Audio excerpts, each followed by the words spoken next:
I had no idea what was waiting for me when I returned from the toilet. The bar was crowded, music blaring and people mingling. I squeezed through the throng, trying to make my way back to our table where ID left my wife, Emily.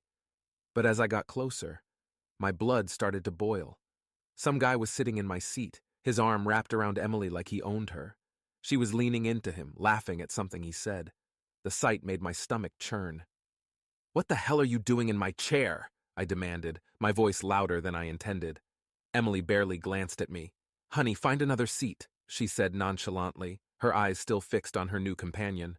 A few people nearby started laughing, and I felt my face flush with anger and humiliation. Without thinking, I grabbed the guy by the hair and yanked him out of the seat, throwing him to the floor with all my strength.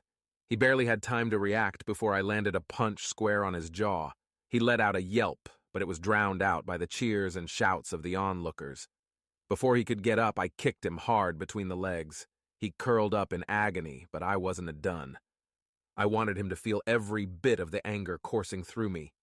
As I raised my fist for another blow, Emily's voice cut through the chaos. "Stop it, Patrick," she screamed, grabbing my arm. "You are acting crazy." "Crazy?" I spat back. "I am acting crazy. You're the one cozying up to some random guy while I'm gone for 2 minutes. Emily's eyes narrowed, her expression shifting from surprise to cold anger. "He's not some random guy. This is Jack, my coworker." "Your coworker?" I echoed, incredulous. "Since when do coworkers get this friendly?" Emily rolled her eyes, a condescending smile playing on her lips. "Since always, Patrick. If you weren't so insecure, you'd know that." I couldn't believe what I was hearing. She was turning this around on me, making it seem like I was the problem. The guy Jack was slowly getting up, wincing in pain but still managing to give me a smug look. "Listen, man," Jack said, his voice shaky. "We were just talking. No need to get all territorial. I saw red. Talking? With your hands all over her?" Emily stepped between us, pushing me back. "Patrick, you're embarrassing me. Go cool off somewhere else." The onlookers were eating it up, whispering and pointing. My humiliation was complete.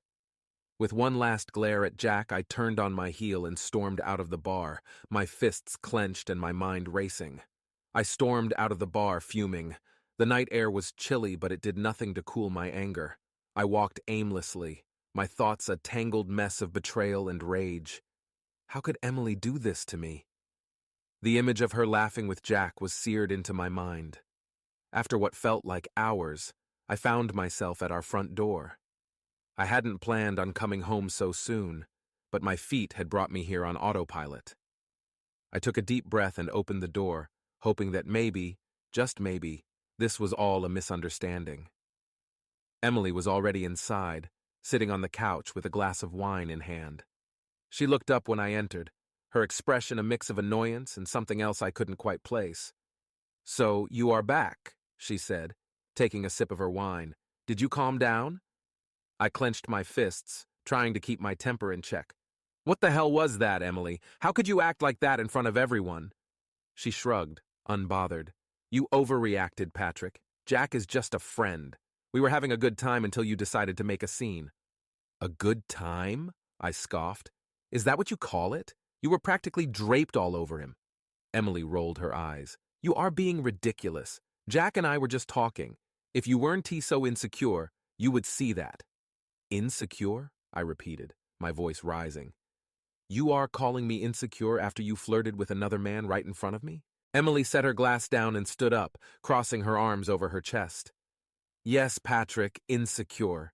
If you trusted me, you wouldn't have reacted like a jealous teenager." I took a step closer, my anger boiling over. "Trust? How can I trust you when you act like this? How many other friends are you getting cozy with when I'm not around?" Her eyes flashed with anger. "You are unbelievable. You know what? I am done talking about this. I am going to bed." She brushed past me, heading for the stairs. I grabbed her arm, stopping her in her tracks. "We are not done here, Emily. You need to explain yourself." She yanked her arm out of my grasp, her eyes blazing. "Explain myself? There's nothing to explain, Patrick. You're the one who needs to get a grip." Before I could respond, she stomped up the stairs, leaving me standing there, seething. I heard the bedroom door slam shut, the sound echoing through the empty house. I paced the living room, my mind racing. This wasn't just about Jack. There was something deeper going on, something Emily wasn't telling me. I needed to find out what it was. I sat down on the couch trying to think clearly. Emily had been acting strange for a while now. The late nights at work, the constant texting, the unexplained absences. It all pointed to something more than just a friendly coworker. Determined to get to the bottom of this, I grabbed my laptop and started searching. I checked her social media, looking for any signs of Jack or anyone else she might be spending time with. Her profiles were carefully curated, with nothing out of the ordinary. But then I noticed something: her Instagram stories. She'd been posting a lot of pictures from work events, and in almost every one there was Jack, always close by, always smiling. I felt a sinking feeling in my stomach. This wasn't just a one-time thing. There was definitely something going on between them. I closed the laptop, my hands trembling with anger. I needed to confront Emily, but I knew it wouldn't be easy. She was a master at deflecting and turning the tables. But I couldn't let this go. I had to know the truth, no matter how much it hurt. With a heavy heart, I climbed the stairs and opened the bedroom door. Emily was lying in bed, scrolling through her phone. She looked up when I entered, her expression guarded. "We need to talk," I said, my voice steady despite the turmoil inside. She sighed, putting her phone down. "What now, Patrick?" I took a deep breath, preparing myself for the confrontation. "I know there's more going on with you and Jack. I saw the pictures. You need to tell me the truth." Emily's eyes widened, but she quickly composed herself. "What pictures?" "You're being paranoid." "Don't lie to me, Emily," I said, my voice firm. "I deserve to know what is really happening." She stared at me for a long moment. Then her expression softened. "Patrick, I just then—" Her phone buzzed. She glanced at it and her face paled. Without a word, she grabbed her phone and headed for the door. "Where are you going?" I demanded. "I need to take this," she said, avoiding my gaze. "It's yes work." I watched her leave, a knot of dread tightening in my chest. I had a feeling this was far from over. The house felt eerily quiet after Emily left. I stood in the bedroom for a moment, trying to process what had just happened. She was obviously hiding something, and I was determined to find out what it was. I decided to start with her phone. It was risky, but I needed answers. I grabbed my laptop and used it to connect to our home network, hoping to find some way to access her phone remotely. It took a while, but eventually I managed to get into her cloud backups. My heart pounded as I scrolled through her messages, looking for anything suspicious. There it was, dozens of messages between her and Jack. They ranged from casual banter to more intimate conversations. My stomach churned as I read them, the betrayal sinking in deeper with every word. I couldn't believe what I was seeing. Emily had always been so affectionate, so loving. How could she do this to me? The more I read, the angrier I became. This wasn't just a harmless flirtation, it was a full-blown affair. I sat back, feeling a mix of anger and sadness. Emily had always been the one constant in my life, and now it felt like everything was falling apart. I needed to confront her, but I wanted to do it face to face. Hours passed, and I heard the front door open. Emily was back. I took a deep breath and went downstairs to meet her. She was in the kitchen, pouring herself a glass of water. She looked up as I entered, her expression wary. "Patrick, we need to talk," she said, her voice surprisingly calm. I nodded. "Yeah, we do." We sat down at the kitchen table, the tension between us palpable. I didn't waste any time. "I know about you and Jack," I said bluntly. Her eyes widened, but she quickly recovered. "What are you talking about?" "Don't play dumb, Emily. I saw the messages. I know everything." She sighed, her shoulders slumping. "Okay, fine. Yes, I've been seeing Jack, but it's not what you think." I laughed bitterly. "Not what I think? You were flirting with him right in front of me, and now you're telling me it's nothing?" Emily shook her head. "It's complicated, Patrick. Jack and we've been spending a lot of time together because of work. It just happened." "Just happened?" I repeated, incredulous. "That is your excuse? You didn't even try to hide it." Her eyes flashed with anger. "You don't understand. Jack and I connected on a level you and I never did. Connected? I scoffed. We've been together for years, Emily. I thought we had something special. She looked away, her voice softening. We did, but things changed. We changed. Dawn to give me that bullshit, I snapped. You cheated on me, and now you are trying to justify it. Do you even care about us anymore? Emily's eyes filled with tears. Of course I do. But things have been different between us for a long time, Patrick. You just didn't see it. I felt a pang of guilt, but I pushed it aside. So what now? Are you leaving me for him? She shook her head, tears streaming down her face. I don't know. I just need time to figure things out. I stood up, my anger boiling over. Time? You've had all the time in the world, Emily, and you chose to spend it with him. She didn't respond, her silence speaking volumes. I can do this, I said, my voice breaking. I need some space. I'm going to stay with a friend for a few days. Emily nodded, her expression one of resignation. I understand. I packed a bag and left the house, my mind racing with 1,000 thoughts. I felt lost, betrayed, and utterly alone. I needed to clear my head and figure out what to do next. As I drove to my friend Tyler's place, I realized that this was just the beginning. Emily's betrayal had shattered our life together, and I wasn't sure if we could ever put the pieces back together. I drove aimlessly for a while, the streets blurring together as I tried to make sense of everything. Eventually, I found myself outside Tyler's apartment. I hadn't told him I was coming, but I hoped he'd understand. I rang the doorbell, my heart pounding in my chest.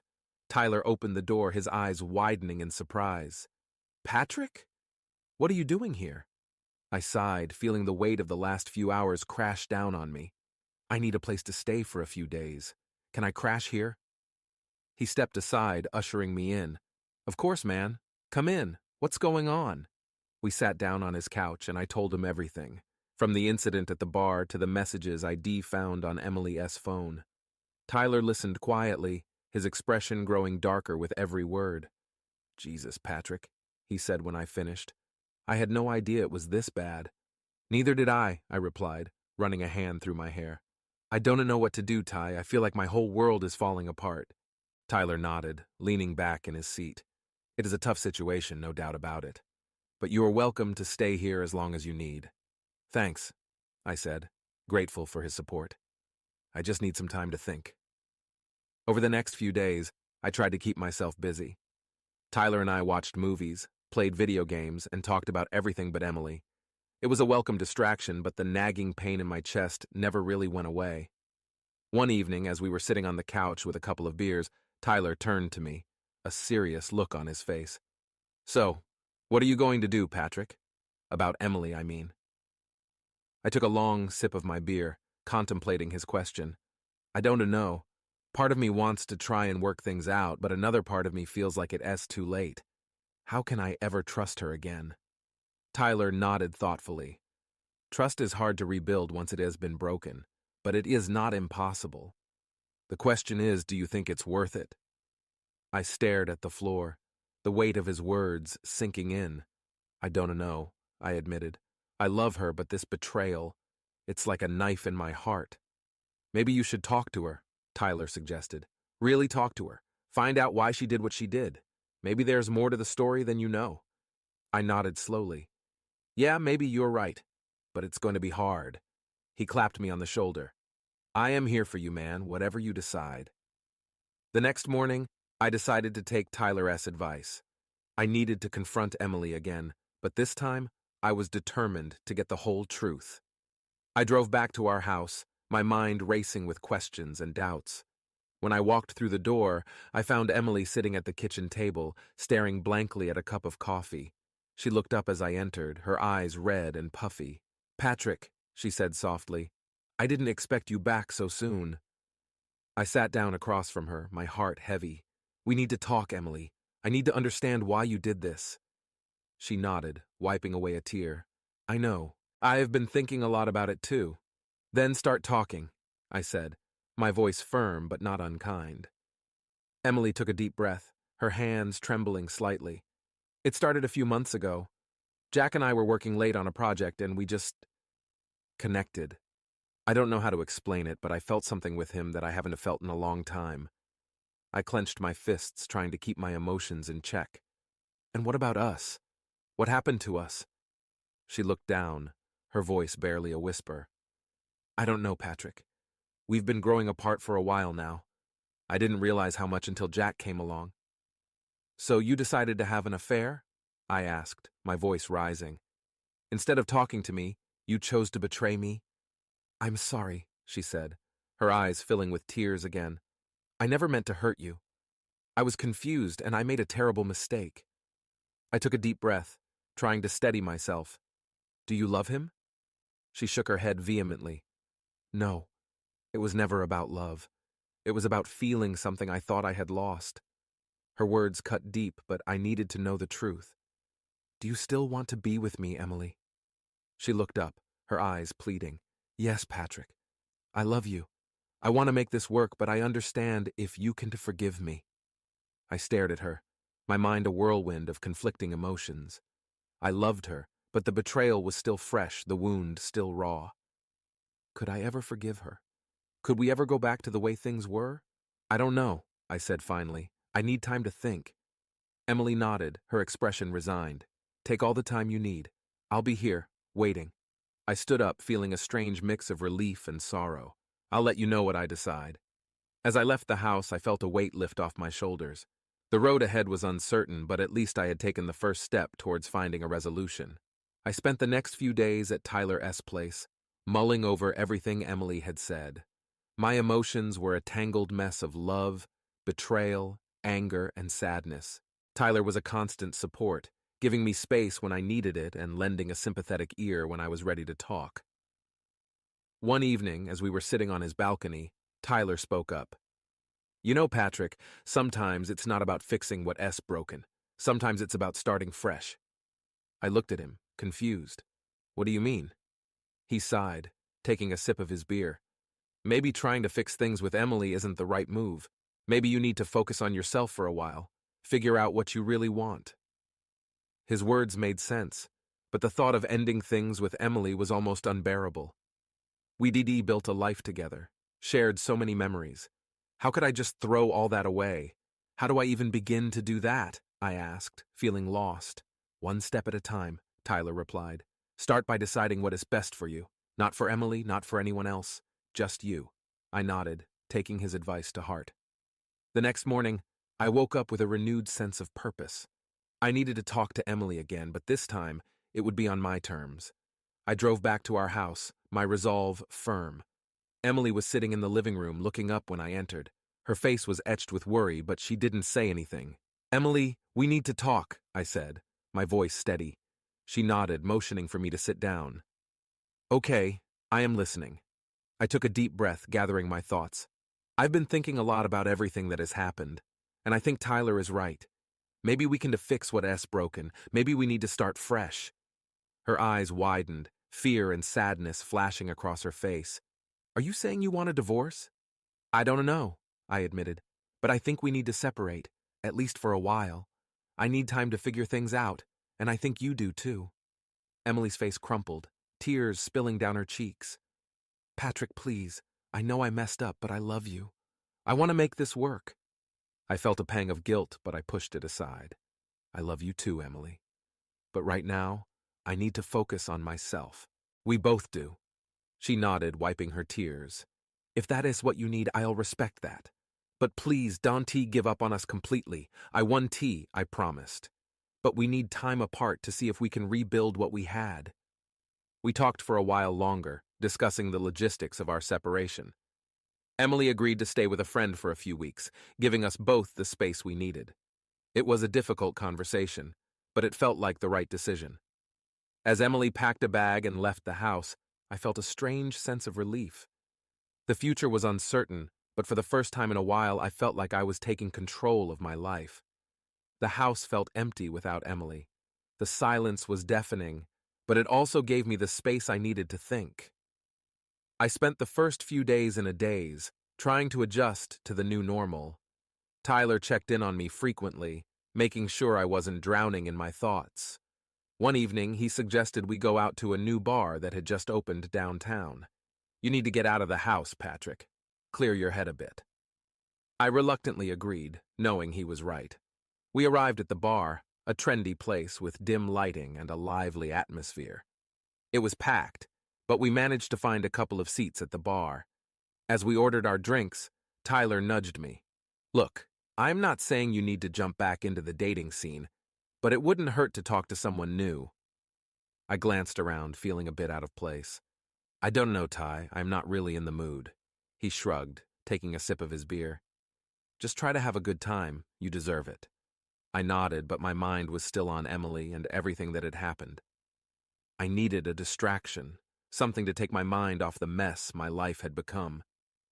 That distraction came in the form of a woman who took the seat next to me. She was tall and had long, dark hair that cascaded down her back. She glanced at me and smiled, her green eyes sparkling.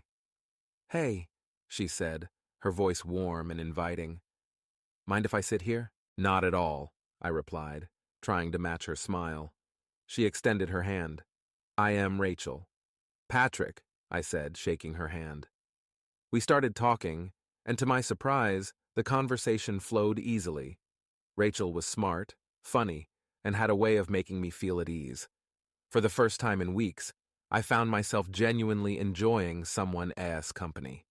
As the night went on, we talked about everything from our favorite movies to our career ambitions.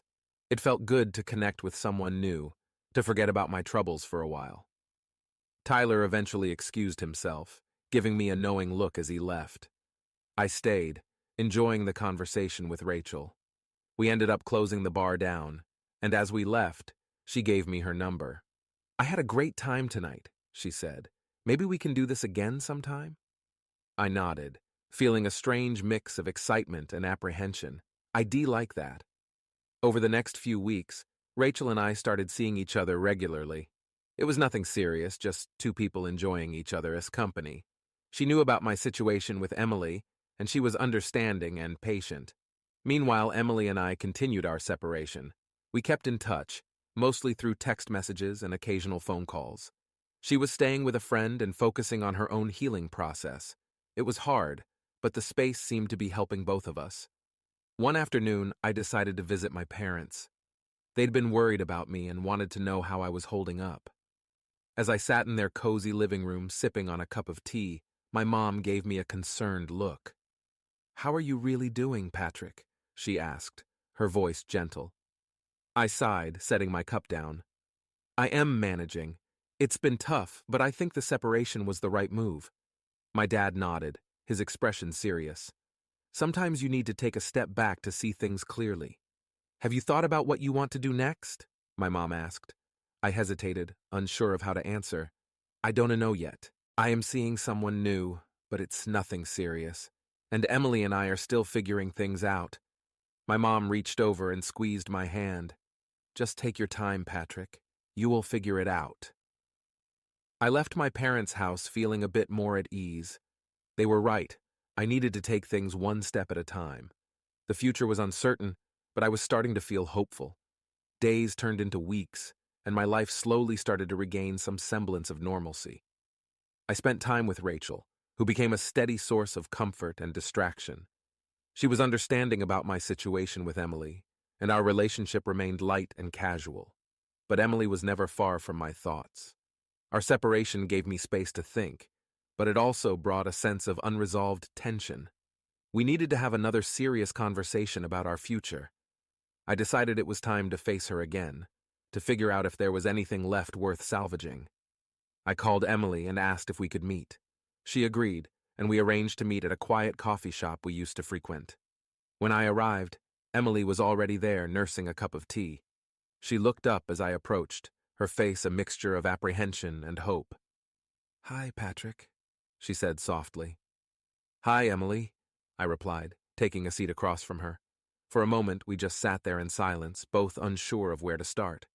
Finally, I took a deep breath and spoke.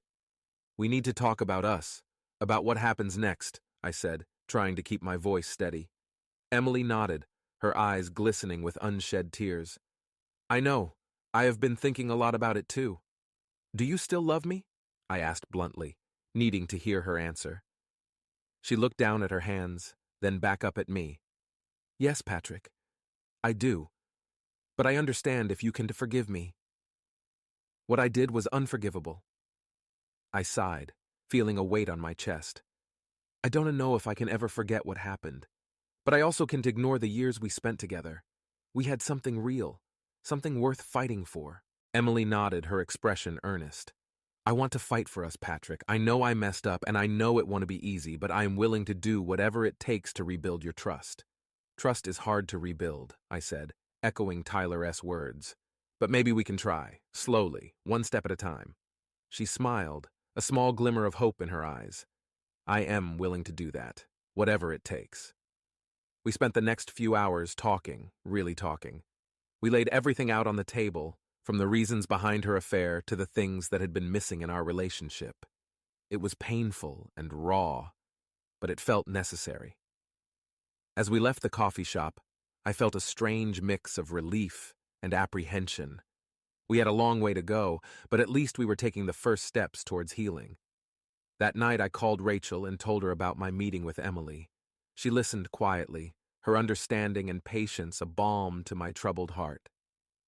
Patrick, I want you to do what's best for you, she said. If that means working things out with Emily, then I support you. You need to follow your heart. Thank you, Rachel, I said, grateful for her kindness. I appreciate your understanding. I still want to see where things go with us, but I need to figure things out with Emily first. Take your time, she replied. I am here for you no matter what. Over the next few weeks, Emily and I continued to work on our relationship. We attended counseling sessions, where we dug deep into our issues and tried to rebuild the trust that had been shattered. It was a slow process, filled with setbacks and small victories, but we were both committed to making it work. At the same time, I maintained my connection with Rachel. She became a confidant, someone I could talk to without judgment. Our relationship remained light and uncomplicated, a stark contrast to the heavy emotional work I was doing with Emily. One evening, after a particularly intense counseling session, I found myself at a crossroads. I sat in my car, staring at my phone. I had two numbers in my contacts, Emily and Rachel. Two different paths, two different futures. I dialed Rachel's number, needing her perspective. She answered on the second ring. Hey, Patrick, she said, her voice warm and comforting. Hey, Rachel, can we meet? I need to talk. Of course, she replied. Come over. I am here. I drove to Rachel's place, my mind racing with thoughts and doubts. When I arrived, she welcomed me with a hug and led me to the couch. We sat down, and I poured out everything that was on my mind. I am so confused, Rachel, I said, my voice breaking. I love Emily, but I don't know if I can ever fully trust her again. And then there's you. You have been so understanding and supportive. I don't know what to do. Rachel took my hand, her touch soothing. Patrick, I can tell you what to do, but I can tell you that whatever decision you make, it needs to be what is best for you. Not for Emily, not for me, just for you. I nodded, tears streaming down my face. I don't want to hurt anyone, but I can keep living in this limbo. She leaned in, kissing my forehead gently. Take your time. Follow your heart. You'll find the right path. As I left Rachel's place that night, I felt a sense of clarity. I didn't have all the answers, but I knew I needed to follow my heart, wherever it might lead. The drive back from Rachel's place was a quiet one, filled with introspection. I knew that the next steps I took would define my future, and I needed to be absolutely sure of my decision.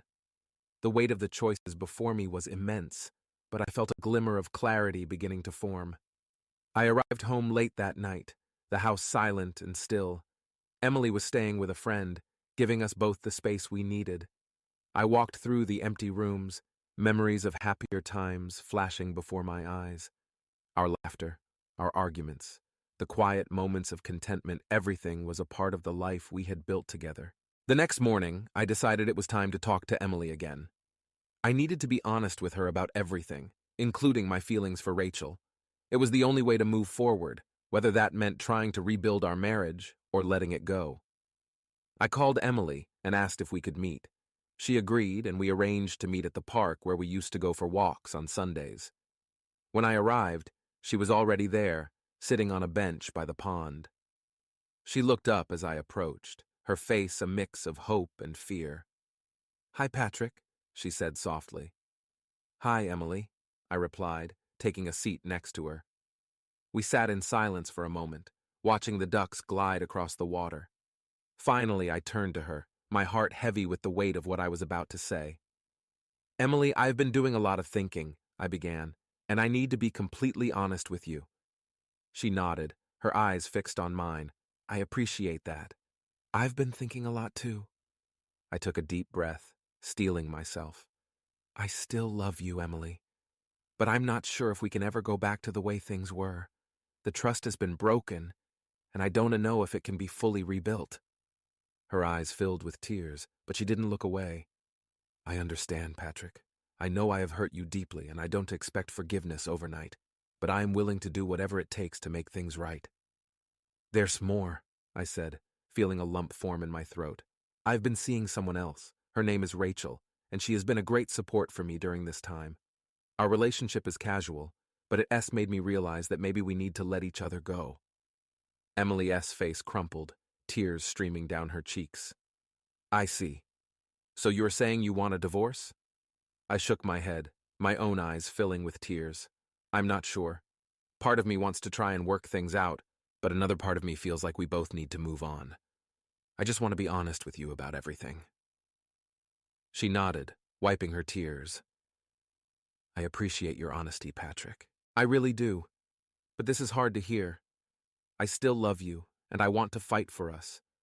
But I also understand if you need to move on." We sat in silence for a while, both lost in our thoughts. Finally, Emily spoke up. "Maybe you are right," she said, her voice trembling. "Maybe we need to take a step back and see if there's anything left to rebuild. I love you, Patrick, but I don't want to hold you back if your heart is somewhere else." I reached for her hand, squeezing it gently. "I love you too, Emily, but I think we both need time to figure things out. Let us take this separation seriously and see where it leads us." She nodded, tears still streaming down her face. "Okay, let us do that." We stood up, and I pulled her into a hug. It was a bittersweet moment, filled with both sadness and a glimmer of hope. As we parted, I felt a sense of resolution. This was the right decision, no matter how painful it was. Over the next few weeks, Emily and I maintained our separation. We spoke occasionally, but we both focused on our own healing. I continued to see Rachel, who remained a constant source of support and understanding. One evening, as Rachel and I were having dinner at her place, she looked at me thoughtfully. "How are you feeling about everything?" she asked, her eyes full of concern. I sighed, setting my fork down. "It's been tough, but I think it was the right decision. Emily and I need this time apart, and I'm grateful for your support, Rachel. You've been amazing." She smiled, reaching across the table to take my hand. "I am here for you, Patrick, no matter what happens." As I looked into her eyes, I felt a sense of peace. The road ahead was still uncertain, but I knew I was on the right path. Whether that path led me back to Emily or to a new beginning with Rachel, I was ready to face it. The following weeks were a period of reflection and introspection. Emily and I maintained our separation, giving each other the space to heal and think. During this time, I continued to see Rachel, who provided much-needed support and companionship.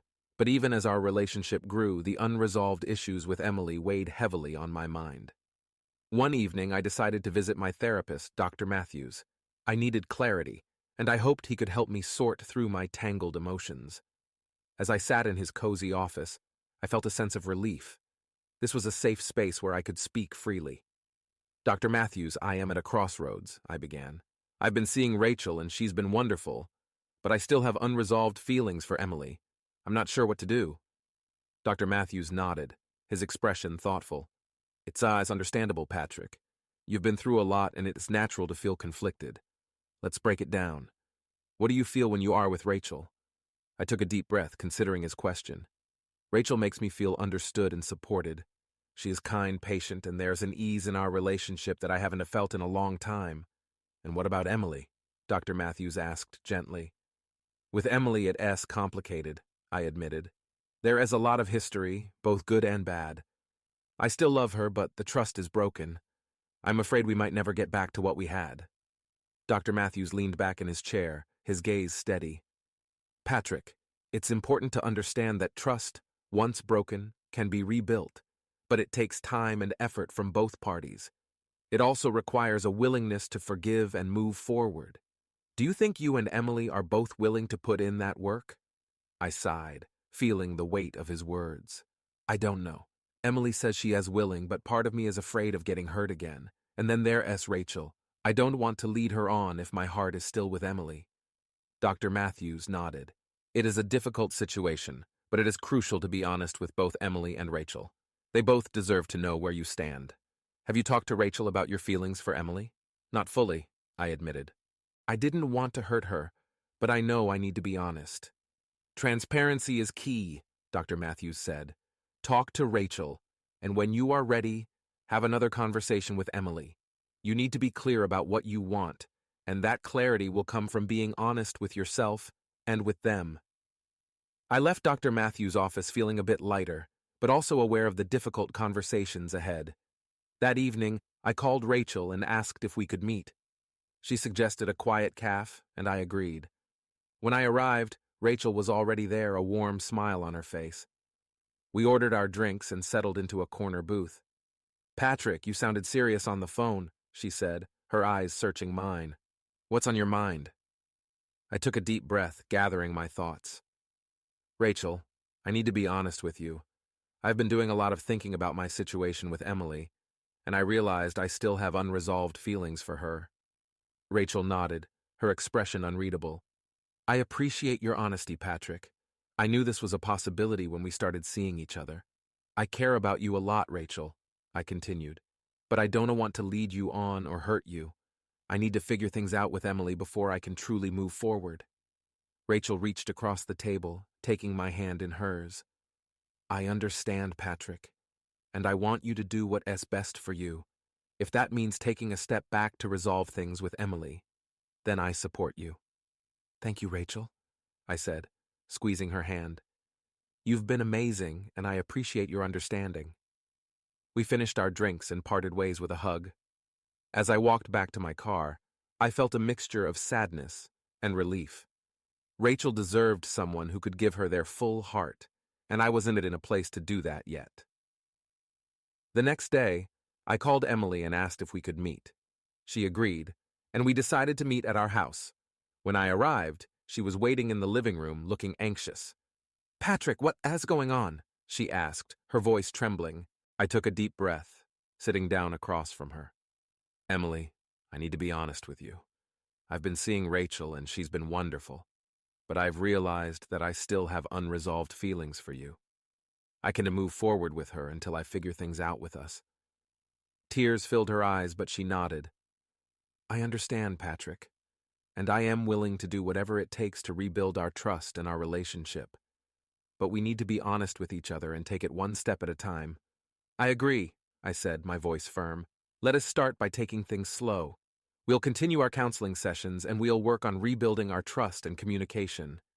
Emily smiled through her tears, a glimmer of hope in her eyes. I can do that. I am committed to making this work. As we embraced, I felt a sense of resolution. The path ahead was uncertain, but we were both willing to put in the effort. It wouldn't be easy, but it was a step in the right direction. The days that followed were a whirlwind of emotions and hard work. Emily and I committed ourselves to rebuilding our relationship, taking it one day at a time. It wasn't easy, but we were determined to make it work. We attended counseling sessions regularly, where we learned to communicate more effectively and address the issues that had driven us apart.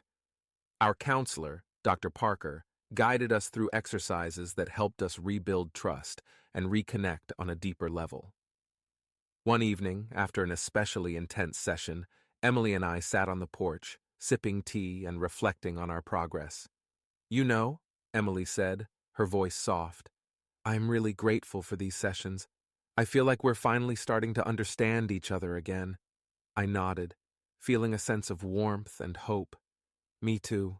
It has been tough, but I think we are on the right track. She reached for my hand, squeezing it gently. Thank you for giving us another chance, Patrick. I promise I'll do everything I can to make things right. I squeezed her hand back, feeling a surge of love and determination. We'll do it together, Emily, one step at a time. As the weeks turned into months, we continued to work on our relationship. We went on dates, rediscovered our shared interests, and made a conscious effort to spend quality time together. Slowly but surely, the wounds began to heal, and the trust started to rebuild. One Saturday afternoon, Emily and I decided to go for a hike, a favorite activity we hadn't done in a long time. The trail was peaceful, the autumn leaves crunching under our boots as we walked hand in hand. "This feels nice," Emily said, taking a deep breath of the crisp mountain air. "Just being out here with you." I smiled, squeezing her hand. "Yeah, it does. It reminds me of when we first started dating." She laughed softly. "I remember that. We used to come up here all the time." We reached a scenic overlook, the valley below bathed in golden sunlight. We sat down on a rock, taking in the view. Emily rested her head on my shoulder, and I wrapped my arm around her. "Patrick," she said after a while, her voice thoughtful, "I've been thinking a lot about everything that's happened, and I realize that rebuilding our relationship isn't just about fixing the past. It's about creating a new future together." I nodded, understanding what she meant. "You are right. We can't change what happened, but we can learn from it and make sure we don't make the same mistakes again." She looked up at me, her eyes filled with determination. "I want to build a future with you, Patrick. A future where we are both happy and fulfilled." "I want that too, Emily," I said, my heart swelling with love and hope. "Let's make it happen." As we hiked back down the trail, I felt a sense of renewal. The path ahead was still uncertain, but we were walking it together, ready to face whatever challenges came our way. Back at home, we decided to cook dinner together, something simple and comforting. As we worked side by side in the kitchen, I felt a sense of peace and contentment that I hadn't felt in a long time. After dinner, we sat on the couch, cuddled up under a blanket. Emily turned to me, a shy smile on her face. "Patrick, there is something I want to talk to you about," she said, her voice hesitant. "What is on your mind?" I asked, curious. "I know it is still early, but I've been thinking about our future. About what we want out of life," she said, taking a deep breath. "And I want to start a family with you, when we're ready, of course." Her words took me by surprise, but in a good way. I smiled, feeling a warmth spread through me. "I'd like that too, Emily. When the time is right, I think it would be wonderful." She smiled, tears of happiness in her eyes. "I am glad to hear that. I just wanted you to know that I am committed to our future, whatever it may hold." We sat there in comfortable silence, holding each other close. The road ahead would undoubtedly have its ups and downs, but I felt confident that we could face it together. In the weeks that followed, Emily and I continued to grow closer. We celebrated small victories, like getting through a day without arguing or completing a difficult counseling exercise. We also learned to navigate setbacks, using them as opportunities to learn and grow. One evening, as we were sitting on the porch watching the sunset, I turned to Emily and took her hand. "Emily, there's something I want to say," I began, my heart pounding. "I've realized that despite everything that happened, my love for you has only grown stronger. I am willing to keep fighting for us, for our future. I want to rebuild our life together, and I believe we can make it even better than before." Tears filled her eyes as she squeezed my hand. "I feel the same way, Patrick. I love you, and I'm so grateful for this second chance. Let's keep building our future together one step at a time." As the sun dipped below the horizon, casting a golden glow over the landscape, I felt a sense of peace and contentment. Emily and I had faced our darkest moments and come out stronger on the other side. Our journey was far from over, but we were ready to face it together, hand in hand, with love and hope guiding our way. And thus, Patrick and Emily began a new chapter in their lives, one built on the lessons learned from the past and the hope for a brighter future. Their journey was a testament to the power of love, forgiveness, and the willingness to fight for what